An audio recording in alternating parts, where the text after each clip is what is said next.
নমস্কার। ঠাকুরমা স্বামীজি গুরুদেবের শ্রীচরণে প্রণাম জানাই। আজ কেশবচন্দ্র সেন এবং ঠাকুরকে নিয়ে ছোট্ট করে একটি কাহিনী শোনাই। কেশবচন্দ্র সেন অসুস্থ, এ সংবাদে ঠাকুরের মন বড়ই বিচলিত হইয়াছিল। তিনি কেশবকে শুধু একজন বড় মাপের মানুষ হিসেবেই দেখতেন না, তার মধ্যে তিনি দেখতেন এক আধ্যাত্মিক শক্তির অপূর্ব বিকাশ।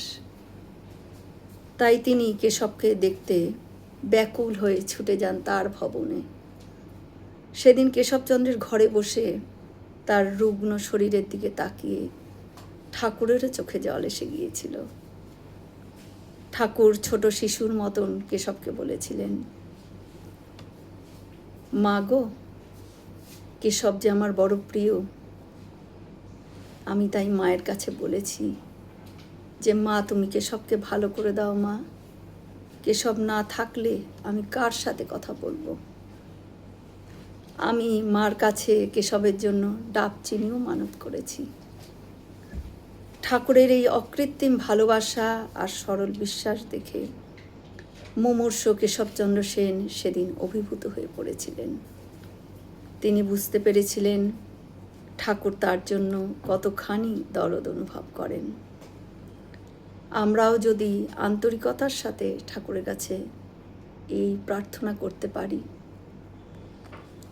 যে ঠাকুর, আমাদের সমস্ত অন্ধকার থেকে দূর করো, আমি যেন সর্বত্র তোমাকে অনুভব করতে পারি।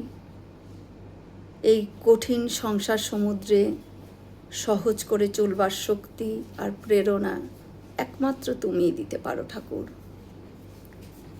আমাদের এমন দৃষ্টিভঙ্গি দাও যাতে তোমাদের প্রতি নিষ্ঠা আর ভক্তি থাকে অবিচল। সর্বদাই প্রতিটি কর্মে যেন তোমাকে অনুভব করতে পারি ঠাকুর। জয় শ্রী রামকৃষ্ণ। আমরা সকলে মিলে একসাথে বলি, জয় মহামাই কি জয়, জয় ভগবান শ্রী শ্রী রামকৃষ্ণদেব কি জয়, জয় স্বামীজি মহারাজজি কি জয়। হয়তো অনেক ভুল ত্রুটি করলাম, ঠাকুর যেন আমায় ক্ষমা করে দেন। সকলে সুস্থ থাকবেন, আনন্দে থাকবেন। ঠাকুর মায়ের কৃপা দৃষ্টি সকলের উপর বর্ষিত হোক। শুভরাত্রি।